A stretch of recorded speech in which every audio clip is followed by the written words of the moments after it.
So a couple of years ago, the granddaughter of Shimon Peres, who's an amazing woman named Mika Almog, came to Ikar, and we totally hit it off and became friends. And she taught me a new word in Hebrew, the word lehishtablel, which means to snail. Did you ever hear that? To snail. So a couple weeks ago, I was in Israel because it was the bat mitzvah of my niece there with Uncle David and Aunt Miriam and Aunt Raz and the whole mishpacha. And we went on a hike to this very beautiful part of the beach north of Tel Aviv that is kind of untouched. And there are these snails that are attached to the wildflowers up there. And you can actually see these beautiful snails that find their habitat there. Well, Mika says that now there's a verb, lehishtablel, which means to snail. Snailing is a kind of spiritual state that thrives in certain political climates when we're so tired, when we're exhausted. Do you feel tired? When you're so tired from struggling and advocating and working that you get numb. And so you curl up inside yourself where it's cozy and safe and comfortable, and you just want to shut out the world. You want to block it all out. When I heard about snailing from Mika a couple of years ago, it immediately made me think of that famous story of Rabbi Shimon Bar Yochai from the Talmud, from Masechet Shabbat. He was so disgusted by his political culture, by what was going on in his day, by the Roman occupiers. He saw all of their innovations as a reflection of their materialism and their spiritual corruption and their evil. And so he and his son, Rabbi Shimon bar Rabbi Eliezer, were actually condemned to die by the Roman authorities because they spoke out against this administration. So they fled, and they found themselves in a cave where they were sequestered from the world for 12 years, and nobody knew where they were. Even Rabbi Shimon's wife didn't know where they were. And in the cave, you might remember the story, they buried themselves up to their necks. They would take off all of their clothes so their clothing wouldn't wear out, and then get into a hole and bury themselves up to their necks, and then they would sit and study Torah all day long. They would get up to pray, and then they would get back into the sand. This is snailing.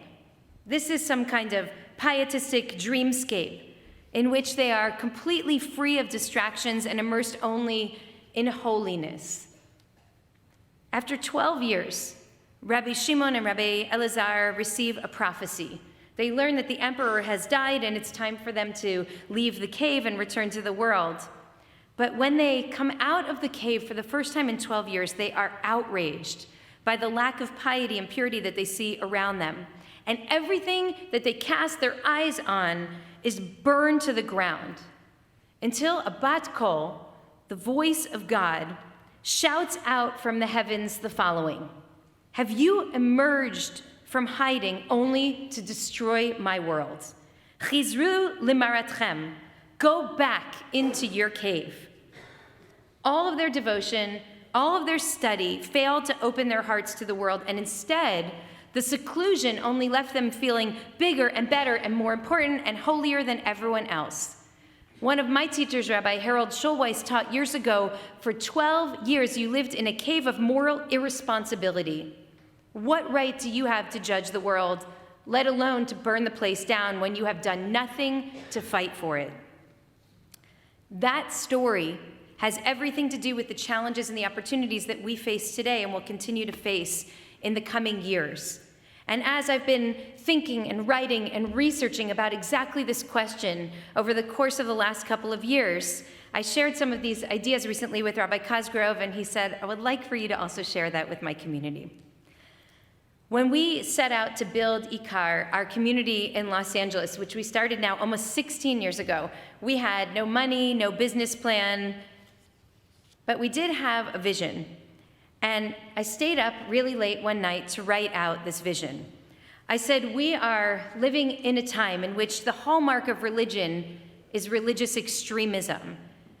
I said, extremist religious ideologies have entered the 21st century, fueling fear and bloodshed around the world, very often making a mockery of the very religious traditions that they claim to celebrate.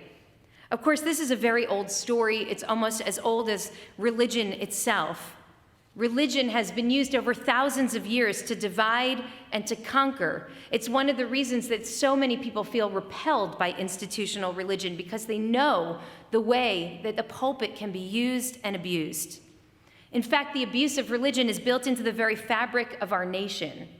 In DC today, you can see a slave Bible that's on display in the Museum of the Bible. It was published in 1807 and designed for use by enslaved people. The slave Bible was edited to exclude any reference of the Exodus from Egypt. So I want to ask you to imagine for a moment a Bible with no Pharaoh, with no Moses, with no burning bush, with no Sinai. The slaveholders did this because they knew that the very telling of the story which we told today might incite rebellion, because the memory of that incredible act, that long walk toward freedom, would make other people generations later and in very different circumstances feel that they too yearned for and deserved freedom. We know that religion was one of the chief justifications for slavery in America. Preachers would speak on Sunday mornings of the theological underpinnings of slavery, arguing that enslaved people were inferior beings, not fully human, people who would be worse off without slavery, which both disciplined and fed them. And throughout American history and to this day, religion has been used as a justification for white supremacist theology. Slaveholder religion is what some people call it.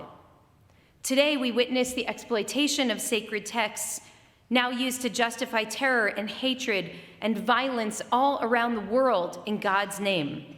That is the most dangerous outcome of the cave of moral irresponsibility, when the study and practice of religion not only sequesters us from the world, but actually makes us more likely to engage the world with scorn than it does with love, with cruelty than it does with compassion.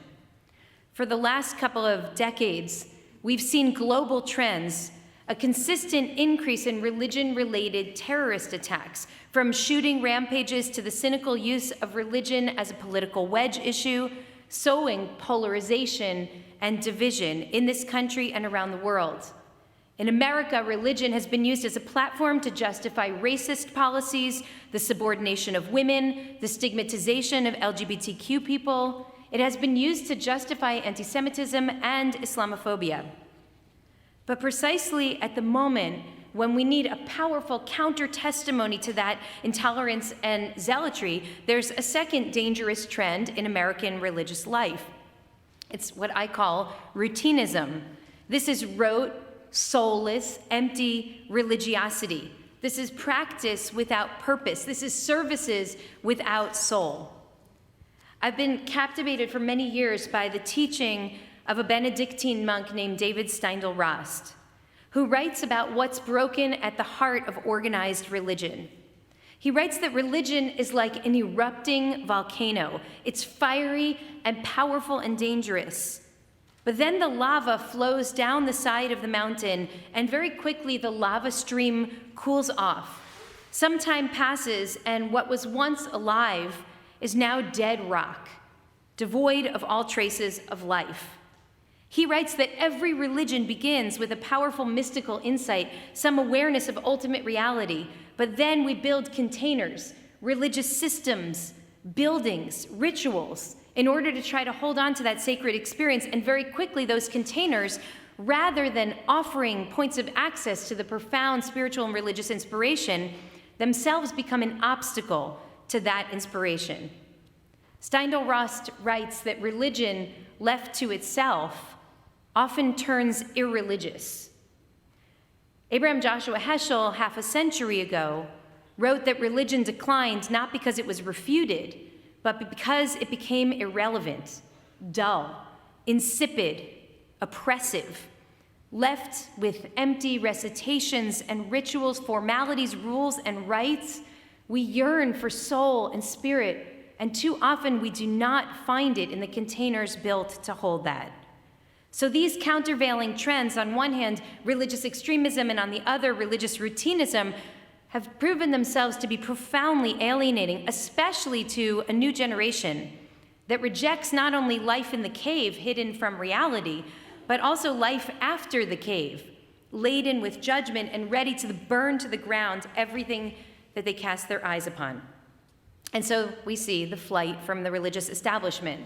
And it's true not only in Judaism, but in religious communities across the board, as religious life has failed to capture the imagination of millions of especially young people who are repelled by the viciousness of extremism and disenchanted by the dullness of routinism. They are people who refuse to choose between a religion that is deadly and a religion that's already dead. And yet they still hunger for connection. They hunger for meaning and ritual and community.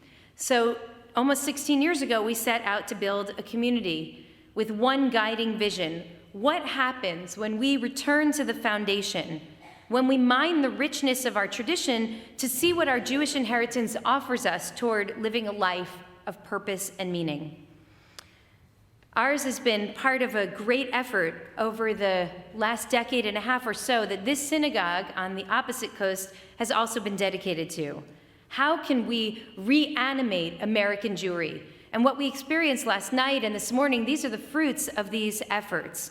What would it mean to breathe new life into our rituals and our traditions, to give people back Shabbat, to teach people that they have permission to sing and cry and dance, to reintroduce ancient practices and ideas with both seriousness and with whimsy, with creativity and with conscience, with the spirit of open-hearted inquiry and with radical inclusion.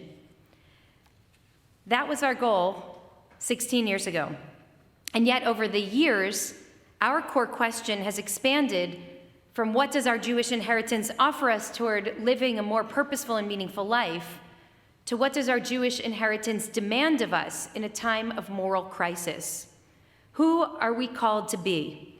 In a time of great moral upheaval, when our country is torn apart by fear and division, as we witness the erosion of democratic norms, as we observe daily attacks on those already most vulnerable in our society, whether they are refugees and asylum seekers, or the LGBTQ community, or the Black and Latino communities, or the Muslims, or our own Jewish community, or of course the poor who are already living on the knife's edge. Who are we called to be as we race toward the point of no return on the climate crisis, despite irrefutable evidence that we are leaving our children and grandchildren in an absolutely untenable position on a planet whose resources have been selfishly squandered as we've allowed again and again big profit to overwhelm the voices of the prophets, warning us of looming devastation?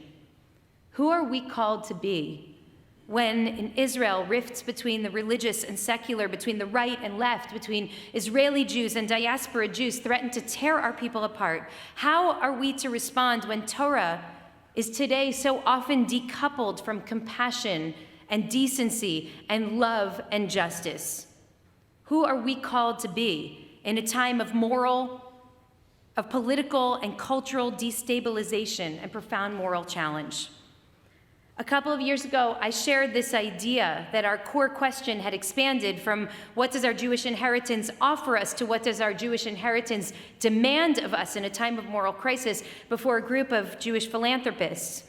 They'd been learning in a fellowship with rabbis and Jewish educators for over a decade.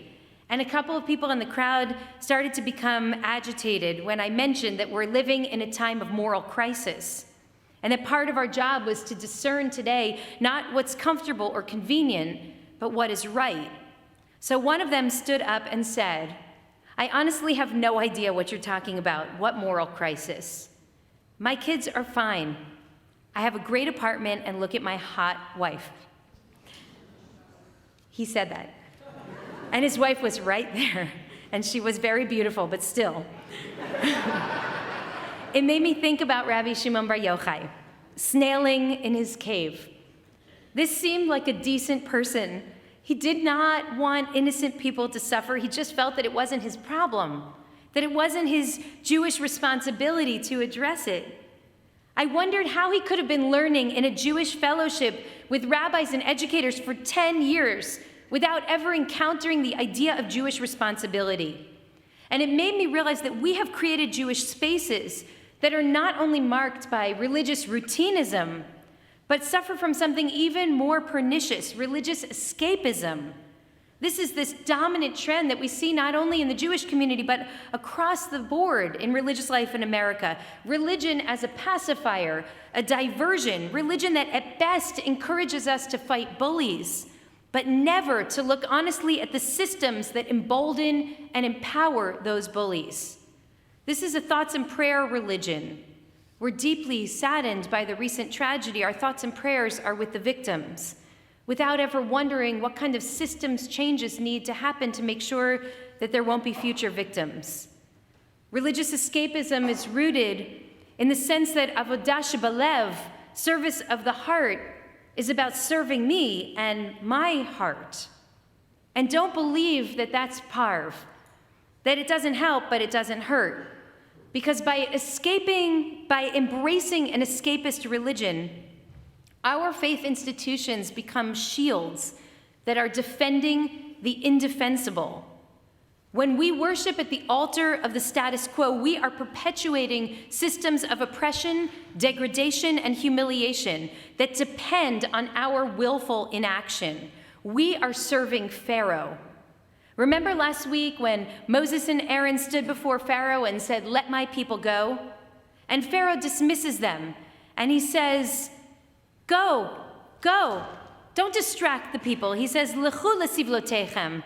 Go focus on your own problems, your own worries. Pharaoh wants them to be small. Pharaoh needs them to be small. Our rabbis tell us that our primary responsibility is our own daled amot, our own immediate sphere of influence. But when we're concerned only with our own daled amot, we are serving Pharaoh's interests. We are serving empire.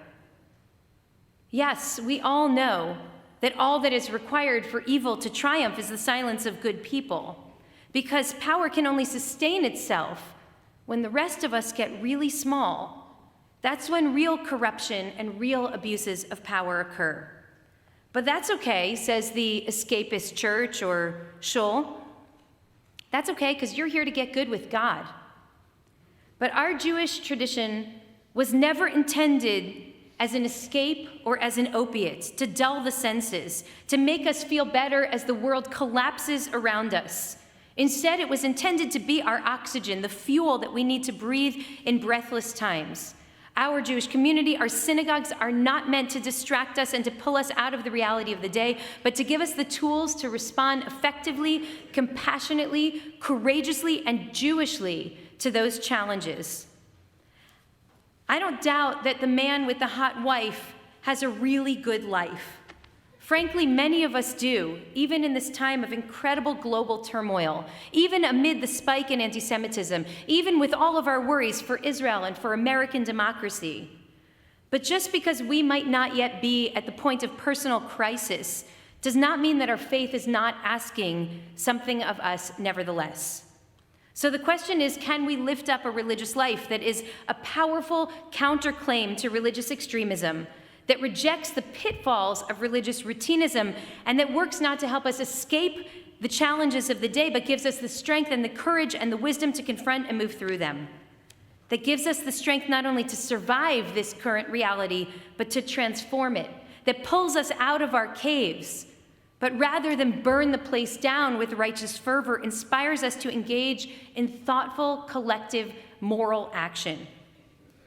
For synagogues to matter, for Jewish life to matter, we have to help our community mine our Jewish inheritance, both to learn how to live a more purposeful and meaningful life, and to determine what is actually being asked of us today in this time of profound turmoil and moral crisis.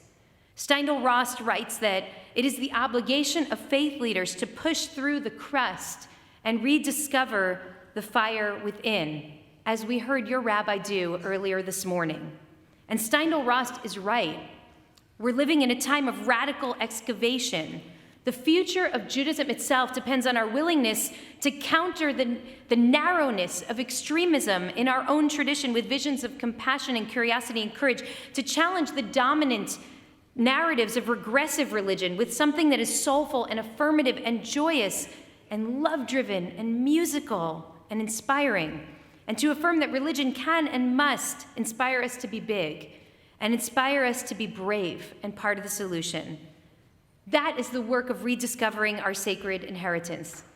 As I said last night, I'm asking us to envision a Jewish community that is an embodiment of beloved community, a sacred excavation site. The theme of my bat mitzvah was ice cream, but the theme of this sermon is Torah. It's a Torah of justice and human dignity, of equity and equality, of purpose and meaning and moral courage and holy chutzpah, of forgiveness and healing, of dissent and growth, of renewal and rebirth and grace and love, because we are living in a time of moral crisis. And the question is, what are we going to do about it? Will we recede to our caves and hide up to our necks in the sand, or will we recognize that Judaism calls us into the world, demands of us that we work to dismantle oppressive systems, lest our inaction becomes the mortar that sustains those systems? You may know how the story ends. Rebuked by God, Rabbi Shimon and Rabbi Elazar Rabbi Shimon return into the cave, and they stay there for another 12 months, again buried up to their necks in the sand, snailing, cloistered from the problems of the world, until the Bat Kol, the voice of God, again calls to them, asking them to emerge from the cave. And again, Rabbi Elazar, who's a troubled guy, Rabbi Elazar again incinerates the world with his judgment and his indignation. But his father, Rabbi Shimon, is transformed. He now wants to be a healer, not a destroyer. This era demands of us that we leave our caves, that we lead our people out of their caves, that we live into the Jewish vision that is culled precisely from those sections of the Torah that were excised from the slave Bible, those passages that we read last week and this week and next, which form the core narrative, the meta-narrative at the heart of thousands of years of Jewish religious practice. The core story of our faith is a redemption story. The exodus from Egypt, Yetziat Mitzrayim, literally the emergence from a narrow place. This forms the theological and ethical and psychic foundation of the Jewish experience in the world, and has animated and sustained our people over the course of generations.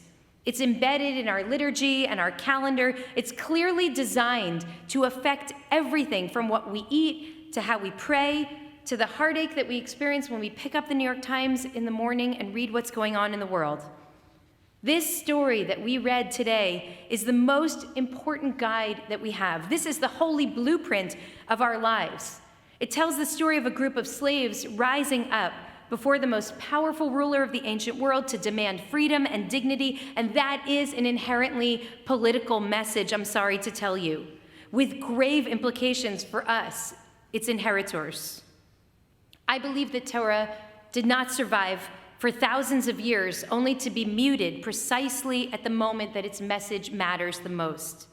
We make a mockery of this great tradition when we suggest that the way that we live in human society, the way we treat each other, the way we care for or neglect to care for the least among us is outside the scope of religion. That doesn't mean that we should tell our people who to vote for, except in these WZC elections, in which case it's totally fine. It does mean that we are called to remind one another that prayer and ritual and religion itself means nothing if it is not a response to the greatest and deepest moral challenges of our day, if it's not a reminder for us in tumultuous times that we must always lead with love, to honor our tradition's commitments to equity and equality, to justice and dignity, not only when it's convenient, but all of the time, not only in our homes and in our shuls, but throughout our society. This story that we read today roadmaps how we can reject religious extremism and routinism and escapism and instead join as God's partners in the work of liberation and redemption as our ancestors did, not only as political objectives or philosophical abstractions, but as mandates of our faith and moral imperatives. So I want to ask us to imagine our institutions, in word and in action, standing as the central bearers of this story, Yetziat Mitzrayim, testifying in word and in deed to the inextinguishable yearning, both human and divine, for liberation. willing to engage in the tedious, protracted, unfinished process of redemption of our people and all people. This story is the most powerful counter-testimony not only to toxic religion, but also to the politics of hatred that are endangering our communities and sickening our nation. Ours is a radical story that makes the religious life a perpetual, unfinished moral and spiritual revolution. In a world of chaos and human cruelty and degradation, this story places human dignity at the center of the divine-human encounter. This story reaffirms that the only moral choice is to make our lives and our communities a testament to what's possible. So I'm sorry this is not a funny sermon, but I think it's an important one, because we are called to be beacons of hope in dark times. We are called to be sources of spiritual strength. We are called to live and to embody the reminder that at its core, Torah is calling us to fight for the love and respect and the dignity that is our birthright and the birthright of all of the children of the Holy One. I wish you Shabbat Shalom.